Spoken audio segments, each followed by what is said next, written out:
Well, Dr. Stephen Option Can is kindly agreed to talk to us, who is a clinical professor, school.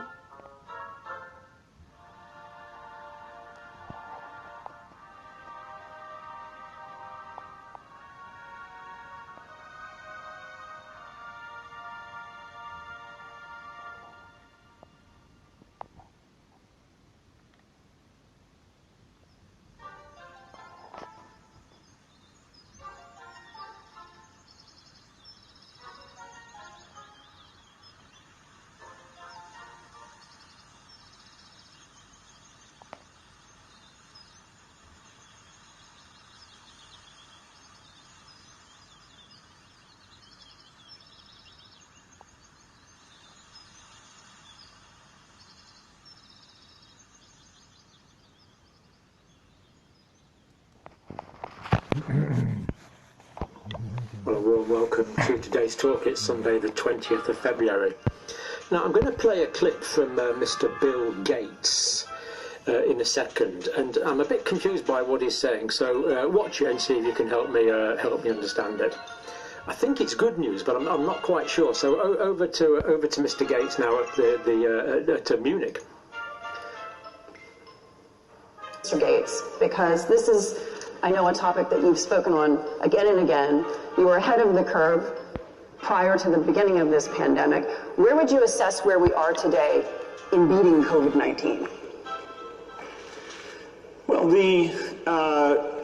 sadly, the virus itself, particularly the variant called Omicron, is a type of vaccine. That is, it creates both B-cell and T-cell immunity, and it's done a better job of getting out to the world population than we have with vaccines. If you do surveys in African countries, you get well over 80% of people have been exposed either to the vaccine or to various variants. And so, what that does is it means the chance of severe disease, which is mainly associated with being elderly and having obesity or diabetes, those risks are now dramatically reduced because of that infection exposure.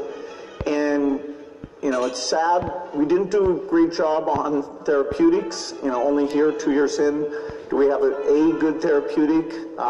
Vaccines, it took us 2 years to be in oversupply. Today, there are more vaccines than there is demand for vaccines. That wasn't true. And next time we should try and make it, instead of 2 years, we should make it more like 6 months, which certainly, some of the standardized platform approaches, including mRNA, would allow us to do that.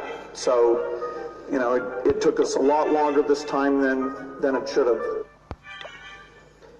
So there you go. Needless to say, Mr. Gates wants to come on the channel. We'd be more than delighted to have him. So that sounded like pretty good news to me on natural immunity, as far as I can tell. But what's confused me is let's look at what Mr. Gates actually said here.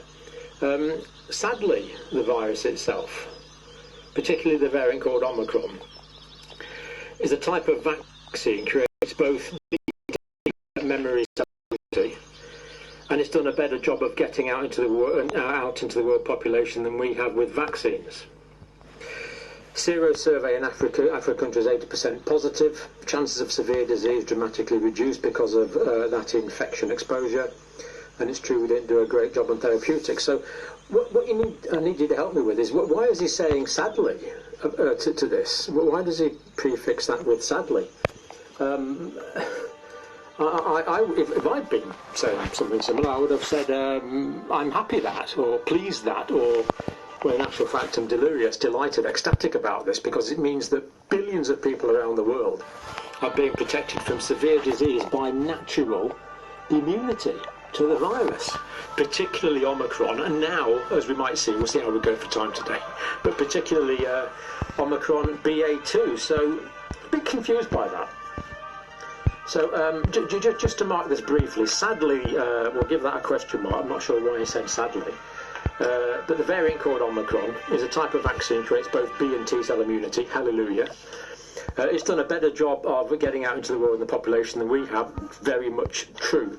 The doctors we talked to in Uganda, of course, say that basically now no one's getting sick. Omicron has spread throughout the whole country and it's protected the entire population with minimal amount of people getting ill. It just couldn't be better.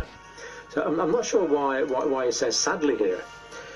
Sero survey in African countries is about 80% positive and presumably rising all the time because it must be an endemic situation. And this, of course, is giving rise to huge natural herd immunity.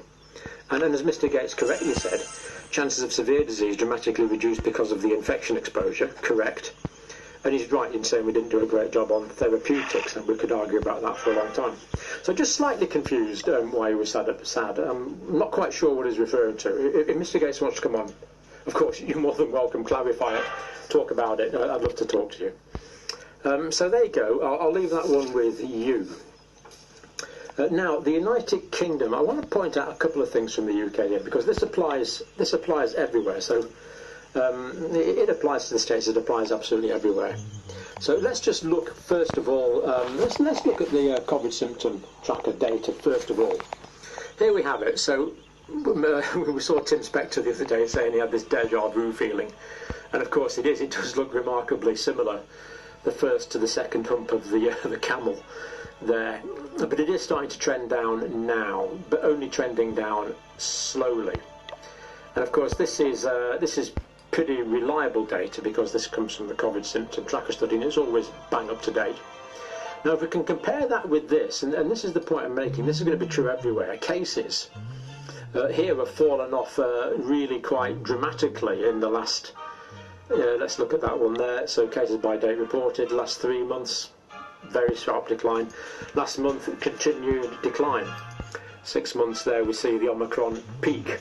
So this patently tells us that the official reporting number of cases is way less than the number of infections. Way less than the number of infections. So really, these screens here aren't that much use anymore. What we should be doing and focusing on is this one here. Patients actually in hospital, which has been going down. Admissions have been going down now. That's the Omicron surge there with 3-month data in the last month. We're continuing to go down, which is really good news. And if we look at the situation in intensive care, again, if we see well, there never really was an Omicron spike there, really, maybe a little bit, but no, that was too early. It didn't really come in till then. So no, since Omicron came in, that was still Delta in November, wasn't it? So since Omicron came in, the cases in intensive care was up relentlessly and gone down completely without interruption. And there we see it on 3 months, and there we see it on 1 month. Let's have a quick look at deaths while we're here, actually.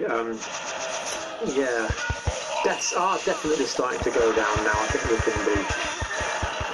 we are starting to get a trend there now. But not as quickly as we would like. Now, the implication of this is that tomorrow Boris Johnson, our Prime Minister, will announce the end of all restrictions by the end of the week. And this means that people that are still protected by vaccination can be exposed to Omicron while they are still enjoying high levels of protection against severe illness and death, and they'll become re-immunised. They'll develop much better immunity as a result of the natural Omicron infection while still enjoying natural immunity, not natural immunity, vaccine immunity. They'll develop natural immunity while still enjoying vaccine immunity. If we waited, if Mr. Johnson put it off, say, for 3 months, then by that time, me, for example, the efficacy of my vaccine 3 doses that I've already had will be declining. So it makes more sense to me that I get Omicron soon rather than later while I still have good levels of protection. I can't advise you what to do, I'm just talking about me, but that was what makes more sense to me. The people that are still at risk, of course, are those that are unvaccinated at all, which is probably about 9% of the UK population. So wherever you are, I think that actually, that same thinking does apply, and the deaths will start going down. They're going down in the States, but gradually. So cases now, basically, that's a work of fiction, the official cases. the cases are still higher than that, generating good levels of community immunity in people that are still enjoying protection from the vaccine. But you could argue that we've got a window of opportunity now to get the natural infection, because the vaccine-induced immunity is gradually wearing down. So that's my thinking. What you do, of course, you'll have to do what your own doctor tells you, of course. But that's my thinking about me. Now I'm going to go to Australia now. I've got a lot on. There's quite a lot on BA2 there. I think we'll leave that for now. I think we'll go to Dr. Nigel Farrier for an update on Australia. Fascinating, actually. What's happened in Australia is that Eastern Australia, sort of New South Wales, Victoria, I think. What's the other one over there called? I can't remember. But anyway, Eastern Australia, Victoria. Apologies, Victorians. And I've probably called you, probably not Victorians, it's probably something else. People that live in Victoria. So basically, they've almost got to the herd immunity stage now, because there were high doses of vaccine, and then Omicron came and sort of topped up the job, as it were, and I believe gave much longer lasting immunity. So Eastern Australia's entered into endemicity. Whereas Western Australia, they haven't quite opened up yet. Now they're planning to pretty soon, and Mark McGowan, the boss of Western Australia, the Premier, whatever he's called, has said, actually I'm going to shut up because Nigel knows much more about it than I do. So let's go over to Nigel for our update. Nigel Farrier, of course, brings 40 years of medical experience to his opinion. So Nigel, thank you as always. Hello, John. I thought I'd give you a quick update on Australia, as things are changing quite dramatically here. Some weeks ago, Western Australia was still closed off to the rest of Australia and the world. We were getting, in Australia, which is basically the eastern states, in excess of 125,000 cases per day. We are now down to between 20 and 25,000 cases a day. So what is happening over east is certainly New South Wales and Victoria are now removing a lot of the restrictions. So they're getting back to a more normal life and are basically living with COVID. Here in the West, we were due to open up on February the 5th. Our Premier decided that was not a good idea, as all the plans that they put in place was because of Delta, because these plans were made last year.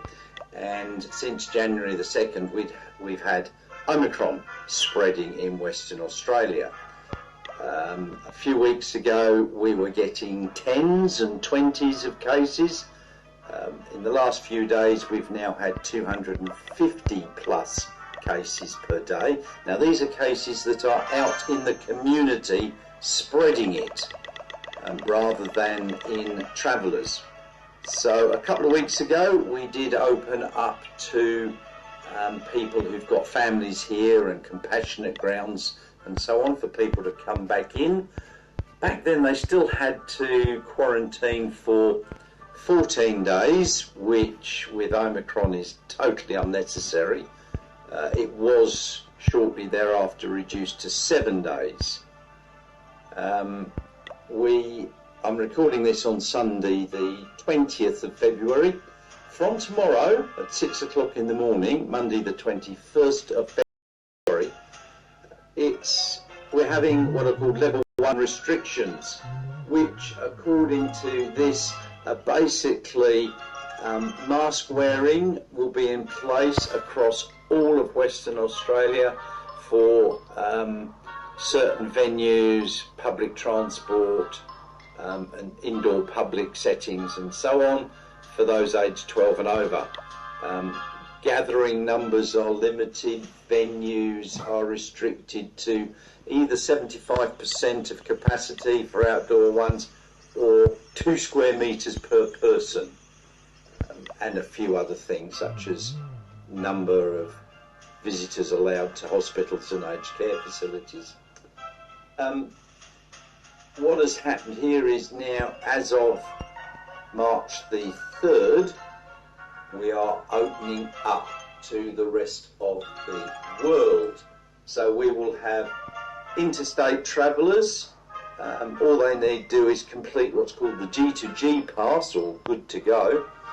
They've got to be triple dosed if eligible, double dosed otherwise. You've got to take a RAT within 12 hours of arrival. It's mandated to report it if it's positive, and follow the usual public health and safety measures, masks and so on. International arrivals can now come into Western Australia from March the 3rd. You've got the usual, complete the G2G, do a RAT test within 12 hours.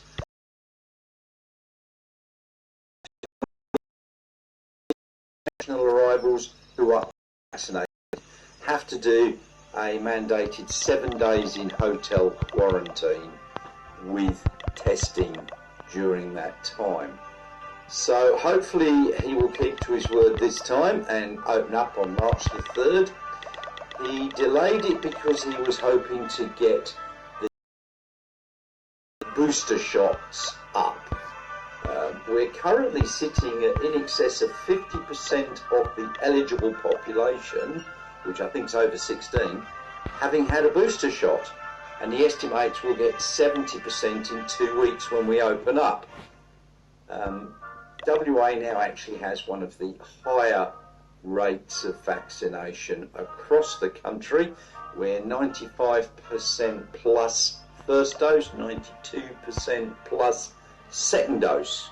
So hopefully it's all going to be opening up on the 3rd of March. Obviously then the number of cases will skyrocket. We're already seeing a doubling of the number of cases here every 3 days, give or take a bit, maybe 4.